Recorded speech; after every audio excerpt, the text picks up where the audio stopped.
রাজা রামকৃষ্ণ সেই বিখ্যাত রাজবাড়ি।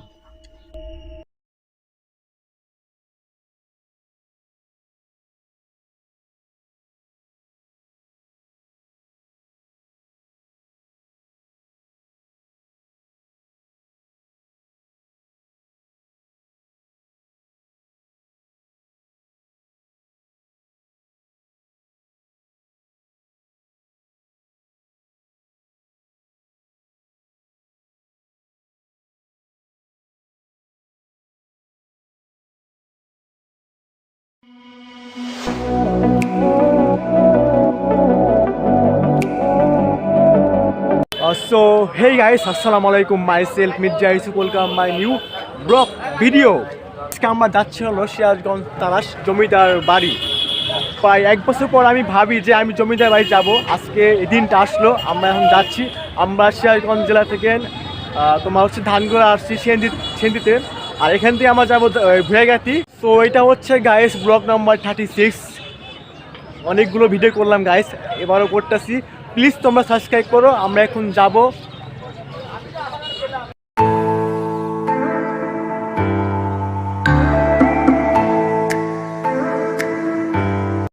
আর আমি আজকে যাচ্ছি হলো আমি আর হোসেন, SK হোসেন, ও আমার সাথে যাচ্ছে সেই জমিদার বাড়ি। অনেক দিনের আগে কাহিনী গাইস, পুরাতন বিল্ডিং দেখবো, যেহেতু অনেক একটা ফিল একটু অন্যরকম লাগবে। তো আমরা এখন যাব, প্লিজ সাবস্ক্রাইব করো। অলরেডি গাইস আমরা ব্যানগাই উঠছি। তো আমরা যাচ্ছি হলো গুয়াগাতি, আর যেহেতু চারদিকে বাতাস ভালো লাগতেছে। আমরা যেহেতু যাচ্ছে বিখ্যাত জমিদার বাড়ি। প্লিজ তোমার ভিডিওটা ফুল দেখবা, তোমাদের আমি দেখাচ্ছি।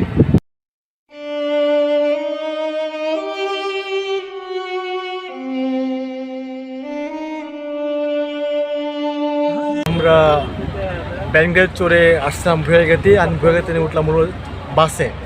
এখন যাবো তারাশে বাসে করে উঠে, বাট প্রায় 2 ঘন্টা জার্নি করছি। বসার পর এখন আবার উঠলাম হলো হচ্ছে বাসে, বাট অনেক মজা লাগতেছে। সো দেখা যাক কী হয়, আমরা কী করতে পারি।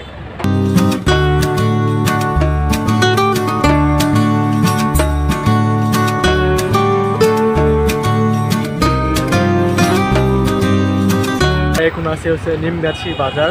তো এখান থেকে যাবে তারাশে, সেই বাস স্ট্যান্ডে থামবে। তারপর ওখান থেকে আমরা যাব হয়তো CNG বা অটো রিক্সায় আমরা উঠবো। ওটা পর দেখি আমরা কোথায় যেতে পারি। আমরা যখন তারাশে প্রবেশ করলাম, চারপাশে সুন্দর মুহূর্ত জায়গা। মাত্র বাস থেকে নামছে তারাশের ভিতর। তো এখান থেকে আমরা এখন দেখি ভ্যান বা অটো নিয়ে যাবো হচ্ছে সেই রাজবাড়ি জায়গায়। তো এখন আমরা ভ্যান দেখবো। তো গাইস আমরা এখন ভ্যানে উঠছি, সেই 12 হাত যাবো। আপনার সাথে এখানে কাকা? আমার বাড়িতে আপনার সাথে এলাম কাকা। ও মাধানগর থেকে। আচ্ছা,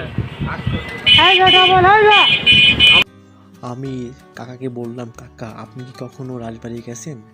সে বলল, বাবা আমি তোমাদের সময় অনেক ঘুরতাম, আর এখন আর ঘুরতে পারি না।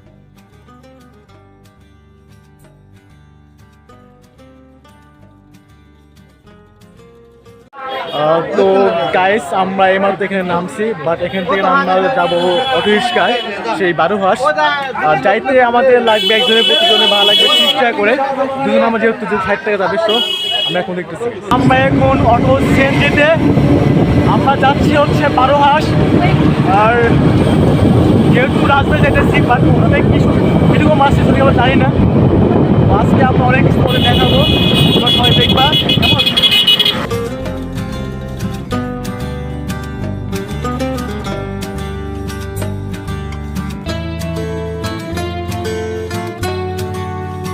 কেমন এখন যাচ্ছে হলো পিয়াস, নাকি বললেন না? পিয়াস যাচ্ছে আমরা ভ্যানগাতে উঠে।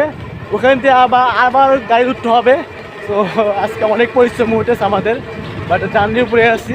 দেখা যাক কী হয়। আমরা তাও রাজবাড়ি ধরবো আজকে, যে আবার ব্যাক করতে হবে ওখানে। আমার না, আমি যেটা বলছি আমি আসছি, চাইলে যাইতাম তো ভালো হইতো। আসি হচ্ছে চরণ বিলের ভিতর, রাস্তার 2 পাশে ধান ক্ষেত। আর আসলে আমরা ভুল রাস্তায় ঢুকে পড়ছি। তো তাতে কি, আমাদের শুধু একটাই চাপ ছিল যে আমরা রাজবাড়ি যেতে পারবো কি না। তো ইনশাল্লাহ আমাদের আশাটা পূর্ণ হয়েছে, আর এই ভুল রাস্তার মাঝে আমরা অনেক কিছু শিখতে পারছি। তো ভালো ভালো রাস্তা, অনেক চরণ বিল বা অনেক কিছু দেখতে পারছি। তো এই ভুল রাস্তার মাঝে আমাদের অনেক শেখার অভিজ্ঞতা আরও বেড়ে গেল। আর ইনশাল্লাহ আমরা এই জায়গায় প্রথম আসলাম মনের ভুলে, যেহেতু অচেনা গ্রামের রাস্তায় প্রাকৃতিক মাঝে হারিয়ে গেলাম এক ব্যস্ত গ্রামের ভিতর।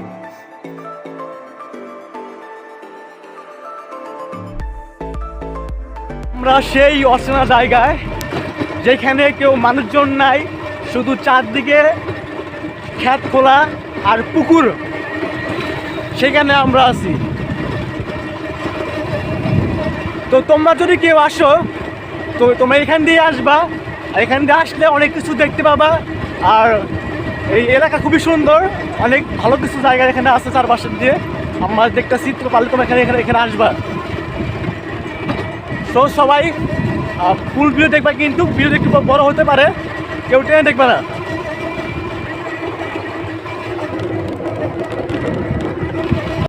সো গাইস, আমরা ব্যানগাড়ি এসে আমরা ওখানে নামছি, আর এখান দিয়ে আমি হাতটা সেটে যাবো। আমরা হচ্ছে সামনে একটা স্টেশন আছে, ওইখান দিয়ে উঠে যাবো সিংহা। তো সিংহা থেকে আমরা যাবো নাটোর। নাটোর গিয়ে আমরা সেই বিখ্যাত রাজবাড়ি পেয়ে যাব। বাট আজকে আমাদের জার্নি করতে করতে প্রায় 4 ঘন্টা ধরে আমরা জার্নি করতেছি, এখনও করাপুর আসছি গাইস। বুঝতেছি না যে আমরা এত দূর আসছি। আর বাট আমাদের তোমার মনে করো যাওয়া আসার ভাড়া প্রায় মনে করো কত গেছে আছেন মিনিমাম দুজন মিলে? আমার কাছে না, দুজন মিলে তাও 400 গেছে। দুজন মিলে প্রায় 400 টাকা গেছে। বাট জানি না আর কত যেতে হবে। ইনশাল্লাহ আমরা যেন পেয়ে ভালো মতন পাইতে পারি। আর অবশ্যই গাইজ সাবস্ক্রাইব করবা। আমি তোমাদের অনেক কষ্ট করে এত দূর আসছি, তোমাদের দেখাবো সেই রাজবাড়িটা। তো এখন আমরা সামনে যাচ্ছি, তোমরা সবাই দেখো। তো গাইজ, আমরা এইমাত্র আবারও সিএনজি অটোরিক্সায় উঠলাম। এখন আমরা যাবো সিংহাতে না, আবারও হয়তো বাসে উঠবো কিংবা যাই না। তো এখন যাচ্ছি আমার, দেখো। আমরা যখন অচেনায় একটা জায়গায় যাই, তখন আমাদেরকে খুব সতর্ক থাকতে হবে।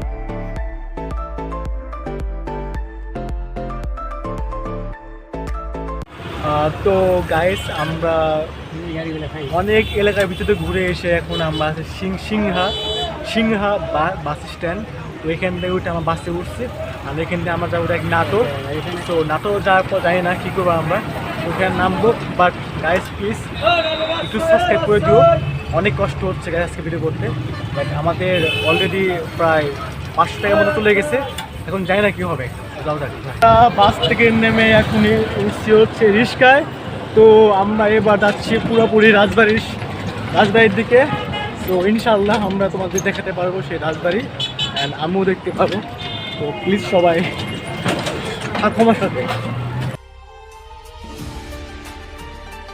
আমরা যখন অনেক ছোট ছিলাম, তখন আমাদেরকে রাজরানীর গল্প শোনাইতো, আর সেই রাজবাড়ি আমি আজকে এখন চোখের সামনে দেখতেছি।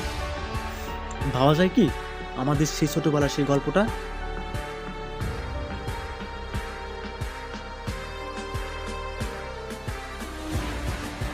সো অলরাইট গাইস, আমরা এইমাত্র রাজবাড়ির গেটের সামনে। সো আমার পিছনে তোমরা দেখতে পাচ্ছ রাজবাড়ির গেট।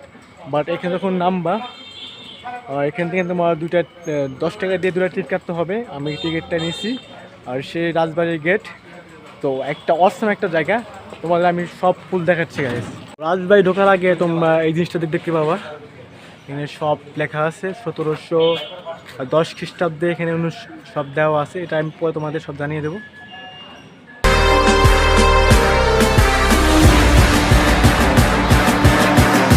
সো অবশেষে আমরা রাজবাড়ির ভিতর প্রবেশ করছি। আর এখানে যখন প্রবেশ করলাম, বাট মনের ভিতরে একটা অনুভূতি সৃষ্টি হলো। সেটা হচ্ছে আমরা এত বছর আগেকার, এটা হচ্ছে তোমার 1706 সালে। এটা অনেক কাহিনী আছে, বাট আমি তোমাদের পরে জানিয়ে দেবো। বাট আমি একটু দেখি ঘুরে ঘুরে, আর তোমাদের দেখাই দিই অবশ্যই। প্রাচীন নাটোর জেলায় অনেক ঐতিহ্যহাসিক নির্দেশনে মধ্যে উল্লেখযোগ্য হয়েছে রানী ভবানী স্মৃতি বিজিত নাটোরের রাজবাড়ি, সেই বিখ্যাত রাজবাড়ি। সো তোমরা আমার যেটা পিছনে যে দেখতে পাচ্ছ সেটা হচ্ছে মন্দির, বাট অনেক বছর আগেকার মন্দির। সে হচ্ছে 1706 সালের এটা স্থাপিত করা হয়। বাট এটা যখন তুমি আসবে এখানে অনেক কিছু জানতে পারবা, আমি তোমাদের সব দেখাচ্ছি আস্তে আস্তে। আর এর পাশে একটা হচ্ছে পুকুর, যারা জমিদার ছিল তারা এই পুকুরে হয়তো গোসল করতো এখানে। আর এখানে অনেক মেয়ে বা ছেলে ওই জন্মের গায়ে সব এখানে সব গোসল করতো এখানে। এই যে একটা সিঁড়ি, এখানে সবাই নামতো এখানে, যারা হিন্দু ছিল তাদের এখানে যে পুকুরটা তোমাদের নাম দেখা দিই।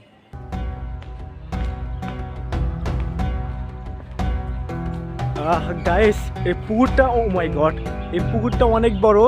যারা ওই আমলের এখানে সবাই চারদিকে বসে থাকতো, আর এখানে অনেক পুরনো বিল্ডিং আমি তোমাদের সব দেখাবো আস্তে আস্তে। আর এটা তো সিঁড়ি। আপনি এখানে অনেক বিভিন্ন রকমের মূর্তি দেখতে পাবেন, যা 1700 খ্রিস্টাব্দে এই মূর্তিগুলো স্থাপিত করা হয়। আর এগুলো দেখে অনেক ভয়ানক মনে হয়, আমি আপনাদের তাও দেখাচ্ছি। গাইস এটা হচ্ছে তোমার মন্দির, আর এই পাশে তোমার হচ্ছে শিব মন্দির। তোমার এই শিব এখানে সব লেখা আছে। আল্লাহ, আমার তো এখানে গাইস অনেক ভয় করতেছে। এটা হচ্ছে মন্দির, অনেক পুরানো। আর এখানে তোমার লেখা আছে সাপ মাপ হরে কৃষ্ণ হরে কৃষ্ণ। বাট এদিকে মুক্তি, এইদিকে শিব, আর এই হচ্ছে মন্দির। বাট এখানে আসার পর অনেক কিছু একটা অনুভূতি অন্যরকম লাগতেছে, আমি তোমাদের সব দেখাচ্ছি গাইস। বাট অনেক অনেক একটা ফিল পেয়েছে, অনেক রাজার আল্লাহ, আল্লাহ কি সুন্দর একটা জায়গা। সো প্লিজ গাইস সাবস্ক্রাইব করো, আমি তোমাদের সব দেখাচ্ছি আস্তে আস্তে। ঐতিহাসিক মতে অষ্টদশ শতকে শুরুতে নাটোর রাজবংশের উপস্থিত হয়। উত্তরবঙ্গে জমিদারগণের মধ্যে নাটোর রাজবংশের মান মর্যাদা, ঐতিহ্য, জনগীতর কাজে ও বিষয় সম্পত্তি অগ্রগণ্য ছিলেন। ঐতিহাসিক মতো 1706 খ্রিস্টাব্দে পনগোনা বাদগাছি বিখ্যাত জমিদার গণেশ রাম রায় ও ভবানী চরণ চৌধুরী রাজত্ব প্রদানে ব্যর্থ হওয়ার জমিদারি হন। দেখতেছো এটা হচ্ছে তোমার নাটোরের রাজপ্রাসাদের বৈঠকখানা।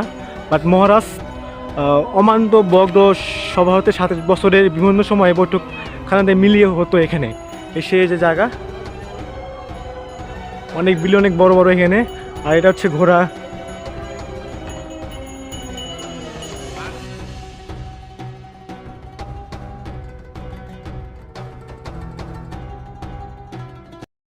গাইস আমার পিছনে সেই রাজবাড়ি, যা 1206 খ্রিস্টাব্দে রাজারা এখানে অনেক কিছু করছে। বাট আমার অত হিস্টোরি মনে নাই, আমি অত জানিও না।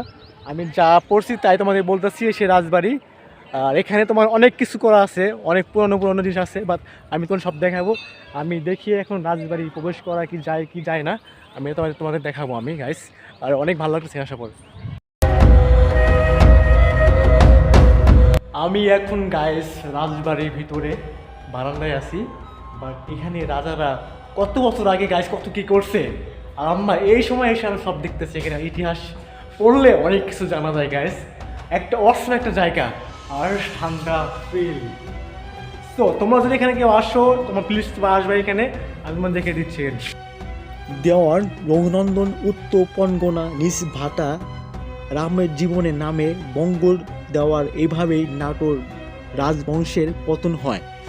রাজা রাম জীবনের নাটোর রাজবংশের প্রথম রাজা হিসাবে প্রতিষ্ঠান লাভ করে।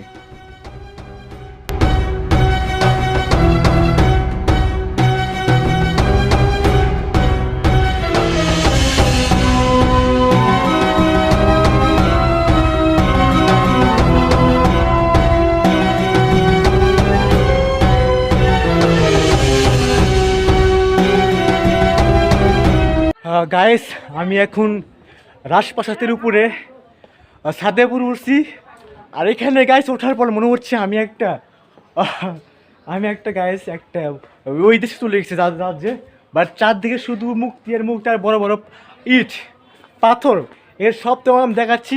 আর ওই পাশটা আমার আছে রানীমহল, ওই যে তোমার দেখাবো শুধু আজকে যা যা যেখানে আসছে সব তোমাদের আমি দেখাবো সব। 1706 বা 1710 খ্রিস্টাব্দে, তারপর তিনি 1734 খ্রিস্টাব্দ পর্যন্ত রাজত্ব করেন। উল্লেখ্য, রাজা রামজীবনের সময় থেকে দেওয়ান দয়াম তারা থাকে। গাইস এটা হচ্ছে তোমাদের রানীমহল আর পুরনো বিল্ডিং, বাট আমি তোমাদের সব দেখাবো এখানে, সব অবস্থান পুরনো বিল্ডিং সব দেখাবো এখানে, অনেক পুরাতন পুরাতন ইট গাইস।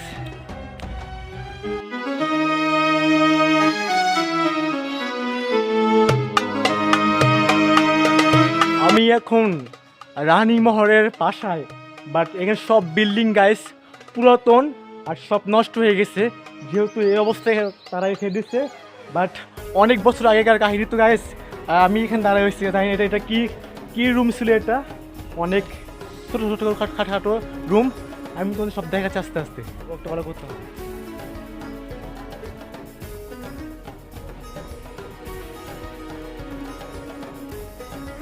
Guys, আমি একটা রুমে ঢুকবো এখন, রুমের ভিতরে কি আছে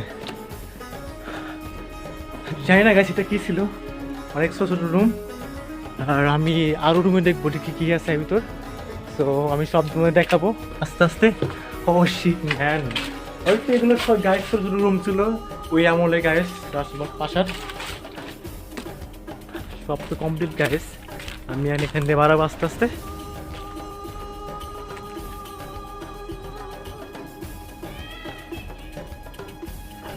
গাইস এই জায়গাটা অনেক বড় অনেক বড়, বাট আজকে ঘুরতে ঘুরতে আমাদের দফা রফা, বাট 7 ঘন্টা আমার জার্নি করছি, জার্নি করার পর আসলাম এই রাজবাসায়। বাট আমাদের আসার সাকসেস হয়েছে। বাট এটা এই বাড়িটার পিছনে দেখছি রাজবাসার পিছনেতে অনেক সুন্দর জায়গা, আর এটা অনেক অনেক বছর আগে পুরোনো বিল্ডিং, আর পিছনে তোমরা দেখতে পেরেছো। বাট এটা তোমাদের এখানে আসো, বাট অনেক কিছু জানতে পারবা। আর এই এরিয়া অনেক বড় অনেক বড়। আমি এখন গাইস রাজা হয়ে যাবে এখানকার, তো আর তোমাদের দেখাচ্ছি আমি কি কি আছে। এখন আছি রাজার সেই বিখ্যাত আমলের রাজা রাজবাড়ি। তোমাদের এখানে আসো, প্লিজ আসবা, এটা জায়গাটা অনেক বিখ্যাত। আমি দেখুন এখানকার আমি রাজা হয়ে যাবো।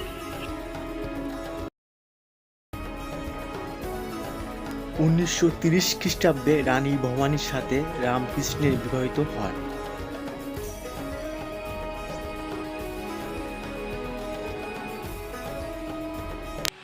তোমরা দেখছো একটা তো দরজাতে কাঠ কি মজবুত পাওয়া যায়, সেই আমলের কাঠ এখনো শক্ত মজবুত আছে।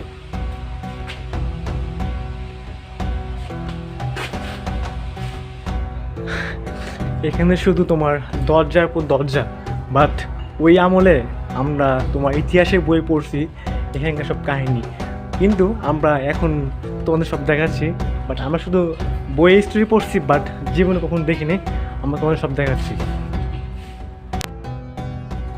1748 খ্রিস্টাব্দে রাজা রামকান্ত মৃত্যুর পর নবাব আলীবর্দী খাঁ রানী ভবানীর উপরে এই জমিদারি পরিচালনা ভার আপন করেন। তারপর জানা যায় এই মহিষতী নারী বগুড়া জেলায় আদমদিঘি সাতিয়া গ্রামে বাংলা 1122 সালে জন্মগ্রহণ করেন।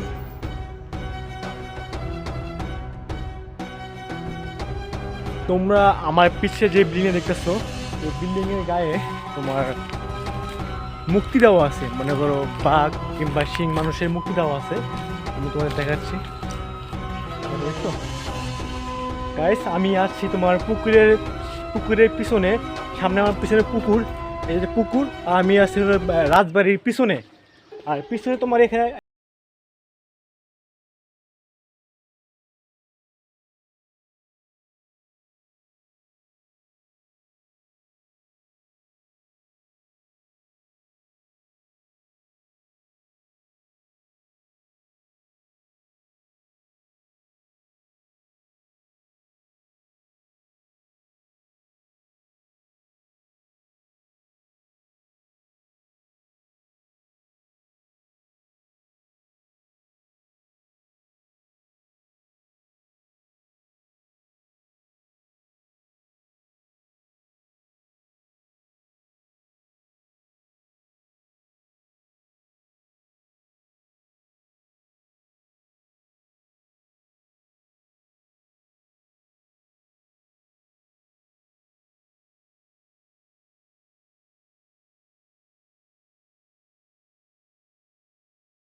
তোমাদের আর একটা জিনিস দেখা সেটা হচ্ছে তোমরা দেখো এই কাঠগুলো অনেক বছর আগের কাঠ এখনো শক্ত আছে, কিন্তু মানে নষ্ট হয়ে গেছে, ফেটে গেছে। আর সে টানিছে আমি দাঁড়া আছি উপরে, দেখো কি সুন্দর। এটা অনেক বড় গাইস এরিয়া, অনেক বড় এরিয়া, বাট আজকে জানি না শেষ করতে পারবো কিনা, বাট অনেক বাজে। দেখি আর কি কি তোমাদের দেখানো যায়। তার পিতার নাম ছিল আদরাম চৌধুরী ও তার মাতা নাম ছিল জয় দুর্গা।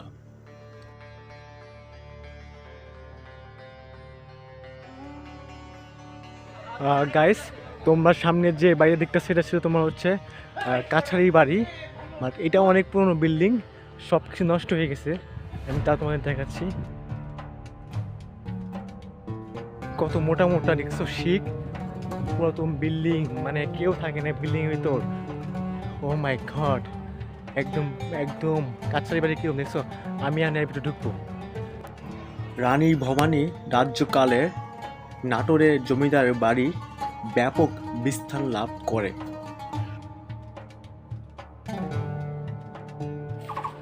তো গাইস আমি এখন রাজার রামচন্দ্র কৃষ্ণর মৃত্যুর পর তার ছোটশোলে শিবনাথ তাকে এটা এখানে হয়তো বন্দি করে রাখে। এটা হয়তো জেলখানা গাইস, এখানে এখানে অনেক বড় বড় শিখ দেওয়া আছে। আমি তোমাদের দেখাচ্ছি, সব বিল্ডিংগুলো সব নষ্ট হয়ে গেছে। আর তার পাশেই মনে হয় একটা পুকুর, দেখো এই পুকুরটা, বাট আমরা সব জায়গায় দেখলাম পুকুর আছেই। আর এটা তার পিছনে ব্যাক সাইড, মাগো পিছনের ব্যাক সাইড দেখছো সব ইট মিট সব নষ্ট হয়ে গেছে এখান থেকে। তো আমি ভিতরে পোস্ট করি গাইস, আমি ভিতরে গাইস পোস্ট করছি, সব মনে করো সব নষ্ট হয়ে গেছে, সব নষ্ট, একদম এলোমেলো অবস্থা গাইস। আর এখানে মনে করো একটা অন্যরকম ফিল পেয়েছে গাইস, তাদের সেই পুরনো স্মৃতি আওয়াজ ভেসে উঠতেছে, বাট সব জায়গায় এখন নষ্ট হয়ে গেছে।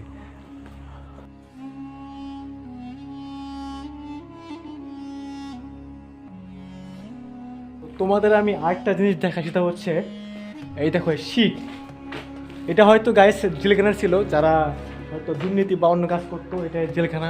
এটা অনেক মোটা মোটা শিখ দেখছো, ওই আমলের শিখ।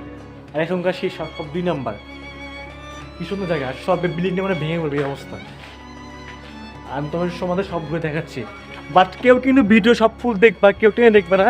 আমি অনেক কষ্ট করে তোমার ভিডিও করতেছি। আর একটা গৃহবন্দি গাইস, এই আল্লাহ, এটা আবার কি সিস্টেম গাইস, দেখো একদম অন্ধকার, একদম অন্ধকার। আর এই রুমটা গাইস বন্ধ মনে হচ্ছে।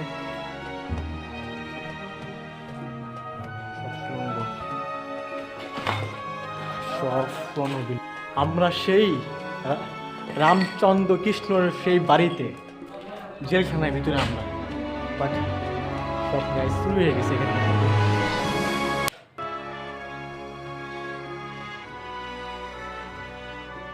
বর্তমান রাজশাহী, পাবনা, বগুড়া, কুষ্টিয়া, যশোর, রংপুর এবং ভারতের পশ্চিমবঙ্গের মুর্শিদাবাদ, বীরভূম, মালদহ ইত্যাদি। তো গাইস আমরা তো সব পুরো ওয়ার্ল্ডটুকু তোমাদের ঘুরে দেখাইছি।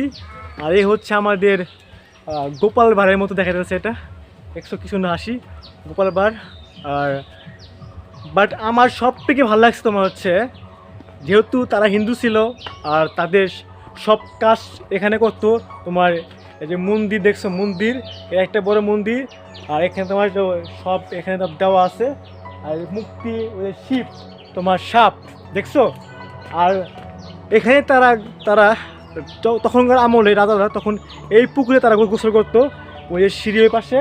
তারা এখান দিয়ে সবাই নৌকা চালায়, তো এখান দিয়ে সব কাজ করতে এখান দিয়ে। বাট অনেক বছর পুরনো হয়ে গেছে, বাট এটা তোমার অনেক কিছু দেখার বাকি আছে, বাট আমি সব তোমাদের দেখাইছি।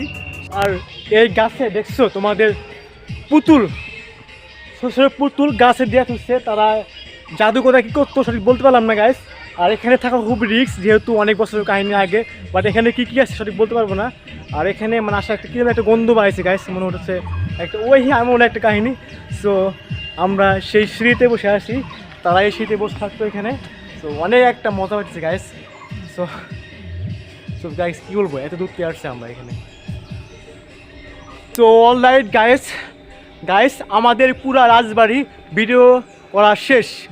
বাট এখানে আসার পর আমরা অনেক কিছু জানতে পারছি, বাট অনেক বছর আগের কাহিনী গাইস, আমাদের এগুলো স্টোরিতে আমরা বই পড়ছি, এখানে আসার পর আমরা অনেক কিছু জানতে পারছি, বাট একটা ফিল পাওয়া যায় এখানে আসার পর, সেই কত বছর আগের কথা হিসাব আছে 1706 সালের কথা। আর সেই মন্দিরের পাশান করা হয়েছে, সেই মন্দির এখানে তারা এসে পূজা করতো, তারা এখানে দেখা যায় যে এখানে মানুষ পড়াইতো তাদের আমলে। সো সোজা কথা, এই রাজ পরিবারের কোনো বংশ আর বেঁচে নাই, রাজা রামচন্দ্র তার বাসা ছিল এটা। সো পরবর্তী আমরা নেক্সট ভিডিও নিয়ে আসবো, আর প্লিজ সাবস্ক্রাইব করো। Love you guys, so good bye.